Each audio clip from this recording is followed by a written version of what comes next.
নমস্কার, আপনাদের সবাইকে স্বাগত জানিয়ে আমরা শুরু করছি জ্যোতিষ ও আধ্যাত্মিকতায় অমৃত ভবিষ্যৎ। এই অনুষ্ঠান জ্যোতিষী ও শক্তি উপাসক, সনাতন জ্যোতিষী শক্তি উপাসক শ্রীকৃষ্ণ ভারতীর অনুষ্ঠান। অনেক অনেক স্বাগত আপনাকে প্রত্যেকে। নমস্কার।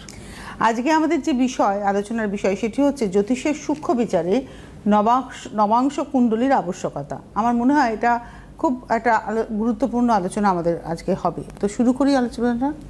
হ্যাঁ, আলোচনায় ঢুকবার আগে প্রথমে বলে দেব, আগামীকাল সকাল 11:42 নাগাদ শুক্র মীন রাশি ত্যাগ করে মেষ রাশিতে প্রবেশ করছে। দীর্ঘ আগামী 29শে জুন পর্যন্ত থাকবে, মানে 30 দিনের মতন করে থাকবে।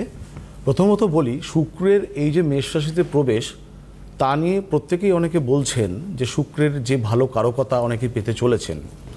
প্রথমত শুক্রের এই গোচরটার জন্য বিশেষত তৃতীয় অর্থাৎ কুম্ভ রাশির জাতক জাতিকা, মকর রাশির জাতক জাতিকা, কুম্ভ রাশি জাতক জাতিকা 7.5 থাকা সত্ত্বেও ভালো ফল পেতে পারে, এবং চতুর্থ অর্থাৎ মকর রাশির জাতক জাতিকা 7.5 কেটে গেছে, তারাও ভালো ফল পাবে। পঞ্চম অর্থাৎ ধনু রাশি, তারা কণ্টক শনিতে থাকা সত্ত্বেও ভালো ফল পাবে শুক্রের এই মেষ রাশিতে প্রবেশের জন্য। এবং অষ্টমে শুক্র ভালো ফল দেয়, কন্যা রাশিও ভালো ফল পাবে। নবমে শুক্র ভালো ফল দেয়, সিংহ রাশিও ভালো ফল পাবে। এবং একাদশেও শুক্র কিন্তু ভালো ফল দেয়, মিথুন রাশিও ভালো ফল পাবে। এবং দ্বাদশেও শুক্র ভালো ফল দেয়, অর্থাৎ বৃষ রাশিও ভালো ফল পাবে। এখন প্রশ্ন হলো, যদি না পায় দোষী কে হবে? সুতরাং এই গ্যারান্টি কখনোই আমি কিন্তু দেইনি। গ্রহেদের গোচরে ভালো ফল আমাদের আহ্লাদিত হওয়ার কোনো কারণ থাকে না, কারণ ব্যক্তিগত জন্ম ছকে শুক্রের যদি অবস্থান কখনো যদি বলবান না হয়, তাহলে কিন্তু এই শুক্রের মেষ রাশিতে প্রবেশের জন্য অনেক কথা হয়তো আপনারা শুনবেন, কিন্তু আদপে কোনো লাভ হবে না। তাহলে শুক্রের ন্যাটাল চার্টে আপনার শুক্রের অবস্থানটাকে কিন্তু বিচার করতে হবে, এটা হচ্ছে আবশ্যকতা। তো যাই হোক, আশা করি সবার ভালো হোক। এই আলোচনাটা করবার জন্য দিদি এই গত একাধিকবার এই প্রশ্নের সম্মুখীন আমাকে হতে হয়েছে, কারণ আমি যেহেতু একটু মানুষকে বিভ্রান্ত করি, কিন্তু এটা বিভ্রান্ত না। কারণ প্রথমে তিতো ভালো, পরে মিঠা ভালো। অনেকে আমাকে বলে, লাস্টে শিলিগুড়িতে আমাকে একজন বলছে, আপনি কি মানে ব্যঙ্গ করে, আমি ভাবলাম হয়তো আমাকে ব্যঙ্গ করে বলছে যে আপনি কি বই টই লেখেন, কি অভ্যেস আছে? বললাম না, কেন? পরে দেখলাম যে না, বলছে আপনি যে কথাগুলো বলেন সত্যি সত্য, আমিও এই অনুষ্ঠানগুলো দেখি, ভালো লাগে মানে অনুষ্ঠানগুলো। বললাম দেখুন, জ্যোতিষের বই আমি কখনো লিখিনি কিংবা আগামীতেও লিখবো বলে আমার কোনো রকমের দৃঢ় সংকল্প নেই। কারণ এরকম কোনো শাস্ত্রীয় আলোচনা কিংবা লিখবো না যেগুলো হুবহু এক, আমিও লিখলাম, হয়তো সেগুলো আপনারা পড়েছেন, তাই লেখার কোনো প্রয়োজন আমি দেখি না। শুধুমাত্র এটুকু বলি, কয়েকটা যে অদ্ভুত জিনিস, রহস্যজনক জিনিস যেগুলো পাই, সেগুলো আমি কিছু জায়গায় নোট করি। পাণ্ডুলিপি বলুন, সেটা খসড়া বলুন, সেগুলো আমি নোট করি, কিন্তু কখনোই আমি জ্যোতিষের বই লিখবার জন্য কিন্তু আমি আগ্রহী না। যদি কোনো দিনও সম্ভব হয় গল্পের বই লিখতে পারি, কারণ জীবনে অনেক ধূপকাঠি জ্বলতে দেখেছি। আমি আত্মকথা শুনতে কিংবা বলতে খুব পছন্দ করি। যদি একটা ধূপকাঠির আত্মকথা কিংবা যদি লিখি কোনো গল্পের বই যে ঈশ্বর যখন সঙ্গী, তাহলে এরকম গল্পের বই লিখবো, জ্যোতিষের কোনো বই লিখবো না। যাই হোক, আজকের যে আলোচনাটা নবাংশ, কারণ আমি প্রত্যেকটা মুহূর্তে আপনি একটা কথা খুব গুরুত্বপূর্ণ বললেন যে সবাই বলছে ভালো হবে ভালো হবে, কিন্তু কার ভালো হবে সেটা ডিপেন্ডেবল তার ন্যাটাল চার্টের উপরে। হ্যাঁ, রাশিচক্রে যে কোনো গ্রহ, শনি ভালো হবে না শুক্র ভালো ফল দেবে, হ্যাঁ দেখুন, আমরা তো আপাত দৃষ্টিতে গোচরীয় ফল বলি মাত্র, কিন্তু তার বেনিফিটটা আমরা আদৌ পাবো কি না, তার জন্য আমাদের 360 ডিগ্রিতে আমাকে ধাক্কা মারতে হবে একবার। তো যাই হোক, জ্যোতিষ নিয়ে আলোচনা করতে গেলে শুধু বলি, এই ঘরটা যেরকম, সেটা বলা একটা রাশিচক্র। এই ঘরটি যেই বেসিক ক্যারেক্টার এলিমেন্টের উপর দাঁড়িয়ে আছে, অর্থাৎ হচ্ছে স্তম্ভ, অর্থাৎ নবাংশ বিচারটা হলো জ্যোতিষের সেই স্তম্ভ। আজকে সেই স্তম্ভটা নিয়ে আমি আপনাদেরকে বলবার চেষ্টা করবো, যদিও সময় বেশি থাকে না, আমি যতটা পারবো জিস্ট করে আলোচনা করবার চেষ্টা করবো। টেলিফোনটাকে আগে নিয়ে নেব। টেলিফোন আগে চলে এসছে, টেলিফোন? আচ্ছা ঠিক আছে, টেলিফোনটা নিয়ে আমরা আলোচনা। আচ্ছা ঠিক আছে, ওকে। নমস্কার, কে রয়েছেন? হ্যালো, নমস্কার, আমি অনুরাধা রয় কথা বলছি শ্রীরামপুর চুচুড়া থেকে। আচ্ছা অনুরাধা, অনুষ্ঠান দেখেন? হ্যাঁ, আমি প্রোগ্রামগুলো দেখি। অনেকদিন আমি ট্রাই করছিলাম অ্যাকচুয়ালি, মানে অনেকদিন পর ওনাকে পেলাম ফোনে। এতদিন ট্রাই করে মানে রীতিমতো কেন ট্রাই করে ওনার অনুষ্ঠানে ফোন করার ট্রাই কেন, কেউ এসেছিল জানাশোনো? হ্যাঁ হ্যাঁ, আমার দুজন আত্মীয় এসেছিলেন, মানে হচ্ছে আমার মাসির মেয়ে এবং হচ্ছে আমার কাকিমা। আচ্ছা তো ওনার চেম্বারে গেছিল, একটা বালির চেম্বারে আর একটা শেরাফুলির চেম্বারে গেছিলেন। আচ্ছা। তো উনি হয়তো চিনতে পারবেন, অপর্ণা হালদার আমার মানে কাকিমার নাম, আর মাসির মেয়ের নাম মৌসুমী রায়। উনি হয়তো চিনতে পারবেন। তো মানে দুজনেই কাউন্সিলিং করিয়েছিলেন, এখন ওনারা অনেক ভালো আছেন এবং প্রশংসা করে ওনার। এই কারণে তারপর থেকে আমি প্রোগ্রামগুলো দেখি অ্যাকচুয়ালি। দেখার পর রীতিমতো আমি মানে চেষ্টা করে গেছি কল করার, আজকে পেলাম এতদিন পরে। যাক, আপনার কাকিমা আর কে এসেছিলেন? মাসির মেয়ে আর কাকিমা। মানে আমাকে যাই আমার কাকিমা আর মাসির মেয়ে, অপর্ণা হালদার আমার কাকিমার নাম, আপাতত মাসির মেয়ের নাম মৌসুমী রায়। আপাতত ওনারা ভালো আছেন তো? হ্যাঁ, অনেক ভালো আছেন এখন। আপনার কাউন্সিলিং নেওয়ার পরে এত প্রশংসা করেছেন আপনার, তারপর থেকে আমি আপনার কিন্তু আমাকে কোনো সৌজন্য বিনিময় করেনি, আমাকে ধন্যবাদ জানানোর সময় পাইনি। তো যাই হোক, আজকে কার সম্বন্ধে জানবেন? আমি আমার নিজের সম্পর্কে জানতে চাইছি। আচ্ছা, ডেট অফ বার্থ বলুন। আমার ডেট অফ বার্থ 15/2 মানে ফেব্রুয়ারি 1993, 1993।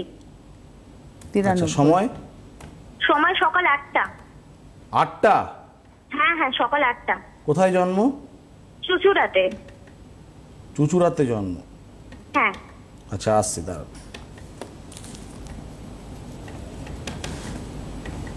তারপরে আপনি চেম্বারগুলো বলে দিন, আমি একটু বলে দিই। সাপ্তাহিক চেম্বার হচ্ছে বারাসাত প্রতি রবিবার এবং বুধবার, বেহালা প্রত্যেক শনিবার, গড়িয়াহাট মঙ্গল বৃহস্পতি শনি, বালি হচ্ছে প্রতি শুক্রবার এবং শেওড়াফুলি প্রত্যেক সোমবার। অর্থাৎ আজকে আপনারা বালিতে পেয়ে যাবেন।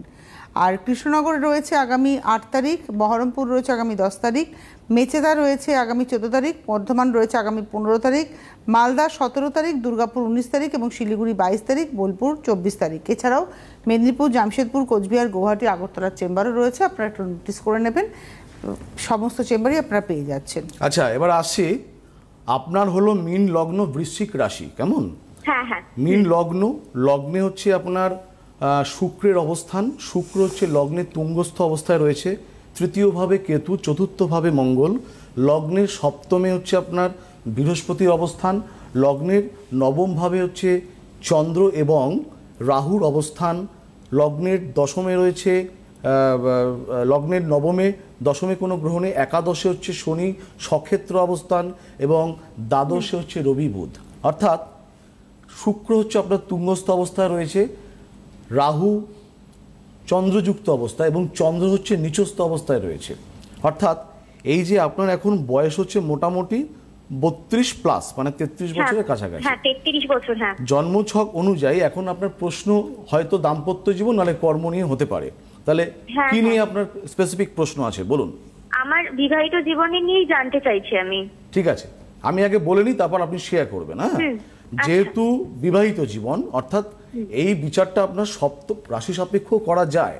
যদি চন্দ্র সাপেক্ষে করি তাহলে সপ্তমভাবে কেতুর অবস্থান, যদি লগ্ন সাপেক্ষে করি তাহলে হচ্ছে লগ্নে শুক্র উচ্চ অবস্থা থাকলেও সপ্তমে বৃহস্পতি, কিন্তু সপ্তমপতি বুধ হচ্ছে দ্বাদশভাবে অবস্থান করছে, যেটাকে আমরা বলি দুস্থানগত। পঞ্চমপতি চন্দ্র ভাগ্যভাবে নিচস্থ অবস্থায় রয়েছে, রাহুযুক্ত অবস্থায়। অর্থাৎ চন্দ্র রাহু, এটাকে এক ধরনের চণ্ডাল দোষ আমরা বলি। আজকে আলোচনাটা আমি যেই জায়গাটায় করবো, আমি সেই জায়গাটায় একটু তুলে ধরবো, আলোকপাত করব নবাংশ।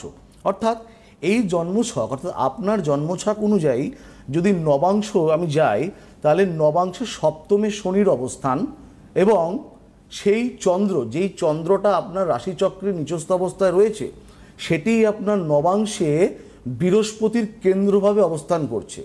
সবথেকে বিষয় হলো, উল্লেখযোগ্য বিষয়, আপনার জন্মছকের রাশিচক্রে সপ্তমপতি, যেখান থেকে বিবাহিত জীবন বিচার হয়, সেই বুধ দুস্থানগত, সেটি কিন্তু আবার নবাংশে নিচস্থ অবস্থায় মীন রাশির ভাবে। অর্থাৎ দাম্পত্য বিষয়ক প্রশ্ন আপনার আছে, বিবাহিত জীবনে কোনো অসুবিধা হচ্ছে, কোনো মনোমালিন্যতা ঘটছে কি? ও তো মানে ঘটতেই থাকে, মানে দুদিন পর বিয়ে হয়েছে কতদিন? মোটামুটি কি 3-4 বছরের মধ্যে, মানে 5 বছরের মধ্যে? 4 বছর, এই বিয়ে হয়েছে 4 বছর হবে। 4 বছর মানে কি 2021 সালে বিয়ে হয়েছে, তাই তো? হ্যাঁ, 2021। তাহলে এখন বলতে চাইছেন দাম্পত্য জীবনে আপনার যেভাবে আপনি মানে একটা চালাতে চাইছেন সেভাবে দাম্পত্য জীবনে সুখের সঞ্চার ঘটছে না, তাই তো? একদমই মানে সেরকম হচ্ছে না, মানে দুদিন পর পরই ঝামেলা অশান্তি। প্রথমত এই জন্মছকে আপনার মঙ্গলের ভৌমদোষ মাঙ্গলিক, সেটা কি জানতেন? হ্যাঁ জানতাম, ওটা মানে ওটা নিয়ে কিছু করা হয়নি অ্যাকচুয়ালি বিয়ের আগে। করা হয়নি, বেশ করেছেন। দেখুন মাঙ্গলিক আপনি জানতেন, মানে যেটা সবাই বলেছে আপনাকে পেনিট্রেট করেছে সেটা জানতেন। জন্মছকে শুধু মাঙ্গলিক নয়, এই মাঙ্গলিক কথা শুনতে শুনতে প্রচন্ড এটা যেটা সব থেকে আপনার জন্মছকে নেতিবাচক রয়েছে এই যে দাম্পত্য জীবন। প্রথমত বলি, শনি হচ্ছে আপনার আত্মকারক প্ল্যানেট, 27 ডিগ্রির কাছাকাছিতে শনি আছে। শনি হচ্ছে আপনার সক্ষেত্র অবস্থায় রয়েছে। সেই শনি আপনার নবাংশে সপ্তমভাবে অবস্থান।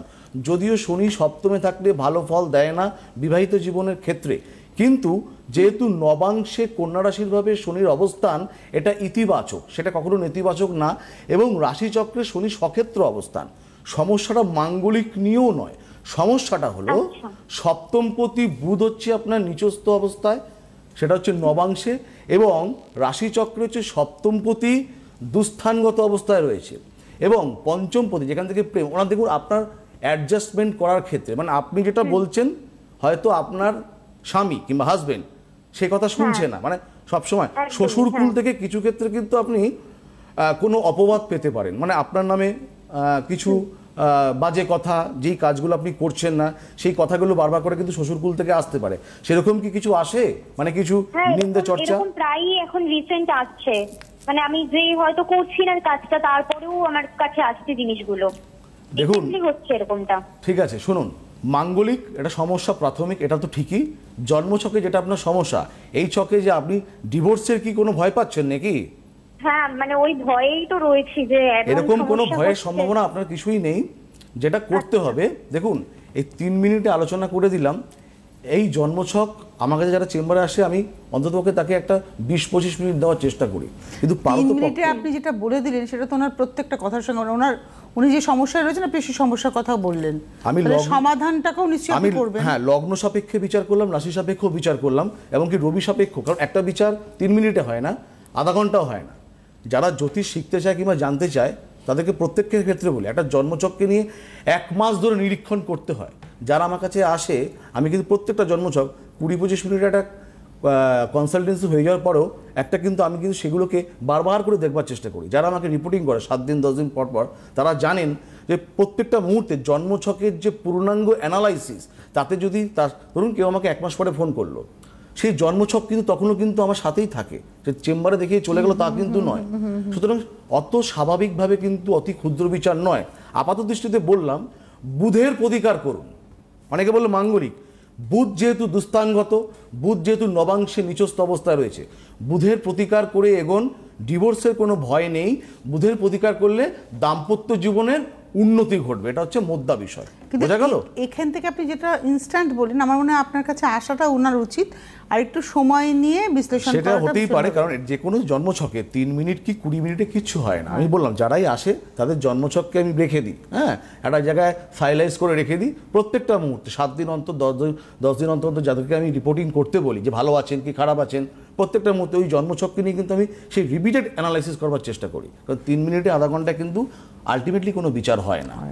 যাই হোক, ভালো থাকবেন, বুধের প্রতিকার করে নেবেন। কেমন? আজকের আলোচনায় আসি নবাংশ নিয়ে। নবাংশে যেটা বলতে চাইছিলাম যে হাজার হাজার অথেন্টিক দিকের মধ্যে নবাংশ বিচার করাটা হচ্ছে সব থেকে অথেন্টিক বিষয়। কারণ একটা পিলার, একটা জ্যোতিষ বিচারের একটা পিলার হচ্ছে নবাংশ বিচার। কি সেই নবাংশ আমি আসবো। দেখুন, all that glitters is not gold, চকচক করলেই শোনা হয় না। ব্যক্তিগত মেথড যতই অ্যাপ্লাই করি না কেন, মন গড়া মেথড যতই অ্যাপ্লাই করি না কেন, যদি সে এতগুলো পদ্ধতি আছে বিচার করার, সেই পদ্ধতিগুলো যদি আমরা শাস্ত্রীয়ভাবে যদি অ্যানালাইসিস করতে পারি, তাহলে আমার মনে হয় না আদার্স কোনো রকমের অ্যাপ্লাইয়ের প্রয়োজন আছে মন গড়া বিষয়ে। তো যাই হোক, নবাংশ কি? কোনো জন্মছক 360 ডিগ্রি হয়, সেই জন্মছকের একটি রাশি 30 ডিগ্রি হয়। নবাংশ অর্থাৎ 9 দিয়ে যদি আমি তাকে ভাগ করি, ভাগফল হলো 3 ডিগ্রি 20 কলা। 3 ডিগ্রি 20 কলা অর্থাৎ 3 অংশ 20 কলা, অর্থাৎ এই 3 অংশ 20 কলা হচ্ছে এক একটি নবাংশ। এবার আসছি নবাংশ বিচারটা কিভাবে করতে হবে। জ্যোতিষ বিচারে তাহলেই আমার বিয়ে হচ্ছে না, আমার চাকরি হচ্ছে না, আমি অনেক জায়গায় গেছি, অনেক কিছু প্রতিবিধান প্রতিকার নিয়েছি, কিন্তু লাভ হলো না। সবাই রাশিচক্র দেখতে ছেড়ে দিচ্ছে, যদি নবাংশ এই কঠিন অবস্থায় আমাকে ঢুকতে হবে। এই জ্যোতিষ অঙ্ক, জীবনের অঙ্ক যেরকম কিছু কিছু সময় কঠিন অবস্থায় আমরা আসি জীবনের অঙ্কে, জ্যোতিষ অঙ্ক কঠিন হলেও আমাকে তাতে ঢুকতে হবে। যত ঢুকবো একটা শেষে দেখবো অঙ্কটা খুব সহজ হয়ে গেল।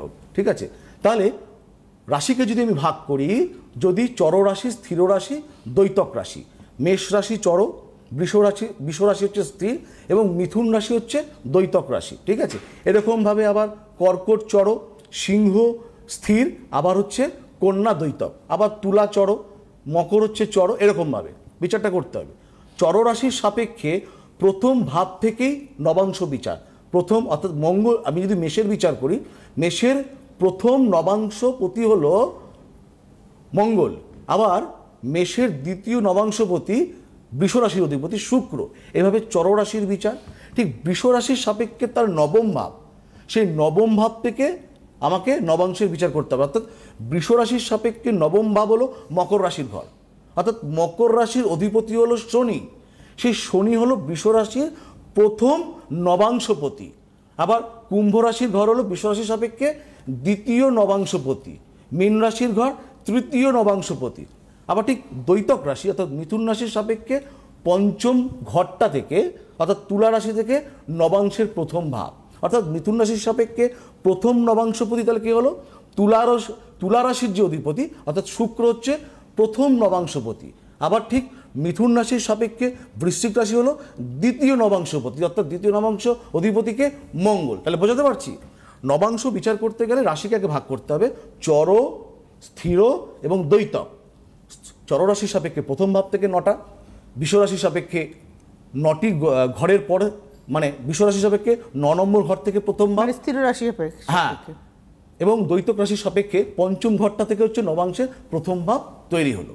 আচ্ছা, এবার সেটা হচ্ছে সম্পূর্ণ বিষয়, এটা এই আলোচনায় করতে পারবো না।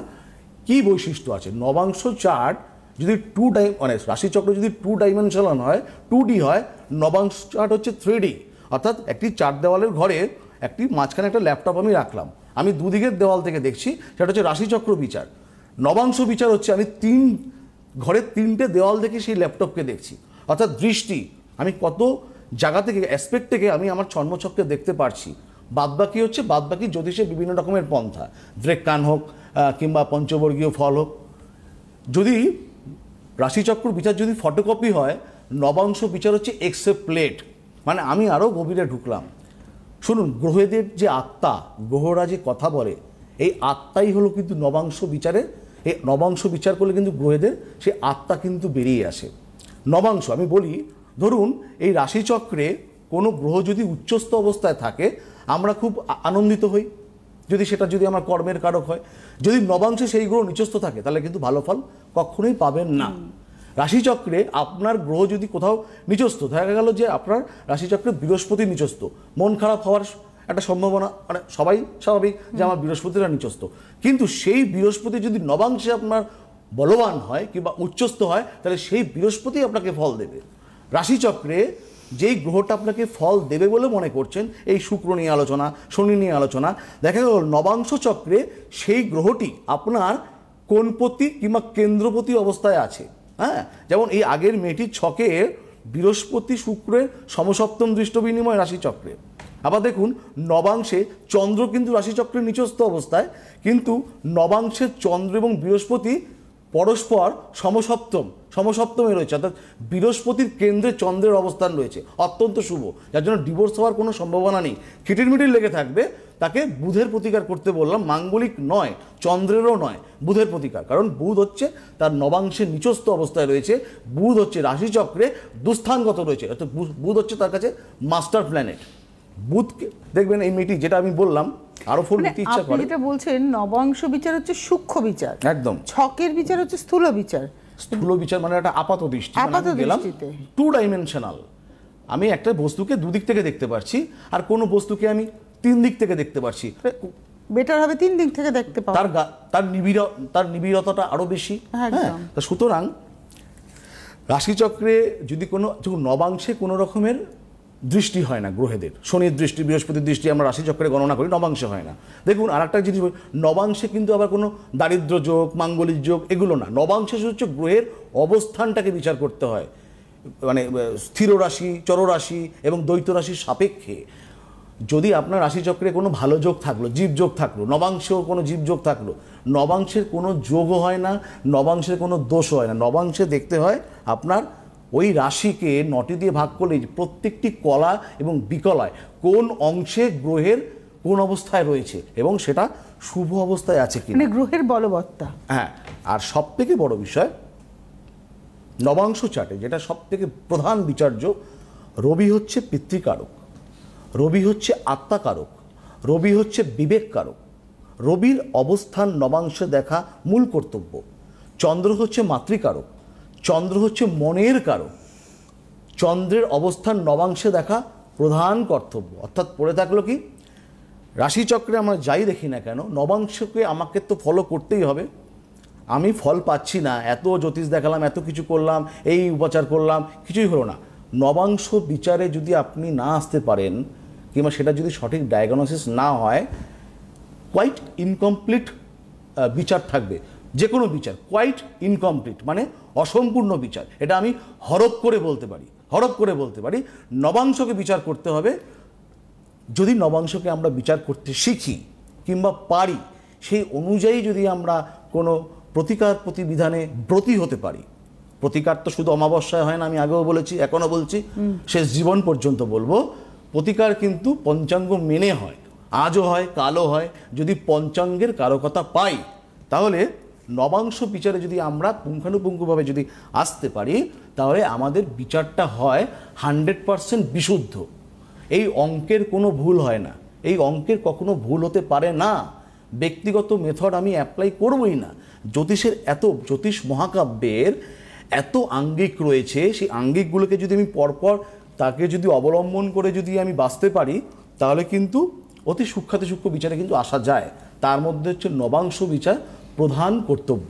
এই হলো আজকের মুদ্রা বিষয়। তো আপনারা, আমি জানি না সময় কতটা আছে, একটা টেলিফোন আমরা নিতে পারবো কিনা, তবে তার আগে আপনাদেরকে বলবো, আপনারা যারা অনুষ্ঠান দেখছেন, এই অনুষ্ঠান থেকে কিন্তু আমরা জ্যোতিষশাস্ত্র সম্পর্কে অনেক কিছু যেমন জানতে পারি, ঠিক সেরকম জ্যোতিষশাস্ত্রের প্রয়োগে আমাদের জীবনে কি কি পরিবর্তন ঘটতে পারে সেটাও জানতে পারি। আচ্ছা, আমি আর একটা জিনিস সংযোজন করব। নবাংশে কোনো গ্রহ, মানে আমাকে ধরুন রাশিচক্রে কোনো ভালো গ্রহ আছে, বৃহস্পতি আমার খুব ভালো অবস্থায়, নবাংশে সেটা দুস্থানগত, তাহলে কিন্তু খুব খারাপ ফল দেয়। সেই বৃহস্পতি কখনো ভালো ফল দিতে পারেন না। আপনি ভাববেন রাশিচক্রে বৃহস্পতি আমার খুব ভালো জায়গায় আছে, তাহলে আমি ফলটা পাচ্ছি না কেন? নবাংশকে বিচার করতে হবে। আবার নবাংশে যদি কোনো গ্রহ নিচস্থ থাকে কিংবা নবাংশে যদি ধরুন কোনো গ্রহ যদি কি বলে রাহুযুক্ত কিংবা কেতুযুক্ত থাকে, তাহলে কিন্তু ভালো ফল কখনো আসে না। যাই হোক, আজকের সবাইকে বলবো, আপনি তো চেম্বারগুলো বলে দিয়েছেন, সামাজিক বার্তাটা আজকে আমি টানবো, তার আগে আমি বলে দিই, মানে আপনার সামনের চেম্বার যেটা রয়েছে, বাইরের চেম্বার কৃষ্ণনগর রয়েছে 8 তারিখ, বহরমপুর রয়েছে 10 তারিখ, আর মেচেতা রয়েছে 14 তারিখ, বর্ধমান 15 তারিখ, মালদা 17 তারিখ, দুর্গা 15 তারিখ। সবাইকে বলবো চেম্বারে একটু 1 তারিখ থেকে নতুন সিস্টেমে বুকিং হবে। শিলিগুড়ি গিয়েছিলাম, আরও 2-1টি উদাহরণ দিতে পারি। একটা উদাহরণ দেবো, 4টের সময় চলে আসলাম, 5টার সময় হেল্পলাইন নম্বর ফোন করে বলা হলো কোথায় যাব। এরকমটি করা যাবে না, কখনো করবেন না। মানে আপনাদেরকে না দেখে চলে আসতে খারাপ লাগে। হ্যাঁ, মানে ধরুন আমি চলে আসলাম, আগে থেকে প্রি বুকিং করতে হয়, যে আমি যে ছুটে গেলাম, আপনারা হয়তো ধরুন শিলিগুড়ি, সবাই যে শিলিগুড়িতে থাকে তা নয়, দুর্গাপুর গেলাম, সবাই যে দুর্গাপুর থাকে তা নয়, 1 ঘন্টা 1.5 ঘন্টা অনেকে জার্নি করে আসে। একটু মানে অত অনায়াসে চলে আসলাম, অনায়াসে দেখাতে পারবো তা কিন্তু একেবারেই নয়। যারা আসবেন 1 তারিখ থেকে নিয়মাবলী চেঞ্জ হবে। হ্যাঁ, অবশ্যই প্রি বুকিং করে আসবেন। আজকে সামাজিক বার্তা দেবো, তবে সবাইকে বলবো একটুকু, অনেকে আবার একাধিক মানুষ প্রশ্নও করেছেন ইতিমধ্যে আমাকে, এটা বহুদিন ধরেই শুনি যে আপনি শেখান কি না। আর শেখানোর মতন পাণ্ডিত্য এখন আমি অর্জন করিনি, প্রথম কথা। তবে 1000 miles to go before I sleep, এখনও আমার অনেক পথ চলার বাকি আছে। যারা যেই জায়গাটায় আটকাবেন, আমার যদি বিদ্যে বুদ্ধিতে কিংবা এই ঘরটা আমার খুব পরিষ্কার, আপনারা প্রত্যেকেই দেখতে পাচ্ছেন, আমার যদি যদি থাকে, আমি আপনাদেরকে অবশ্যই সেটা দেওয়ার চেষ্টা করব, জানান দেওয়ার চেষ্টা করব। বাট আমি কিন্তু জ্যোতিষ শেখাই না। আজকের বার্তা, সবাইকে বিদ্যা দান করুন। যে অবস্থায় আছে না কেন, যতটুকু শিখেছেন বিদ্যা দান করুন। জ্ঞান বিতরণ করলে জ্ঞান বৃদ্ধি পায়। এখানে কোনো ঈর্ষাপরায়ণ হবেন না। যেটা জানবেন বিদ্যা দান করুন, ভালো থাকুন। আজকে হাতে সময় নেই, আজকে আপনারা কিন্তু বাড়িতে পেয়ে যাচ্ছেন এরপরেই। অনেক ধন্যবাদ জানাবো আপনাকে, এবং অবশ্যই ধন্যবাদ আপনাদের। নমস্কার।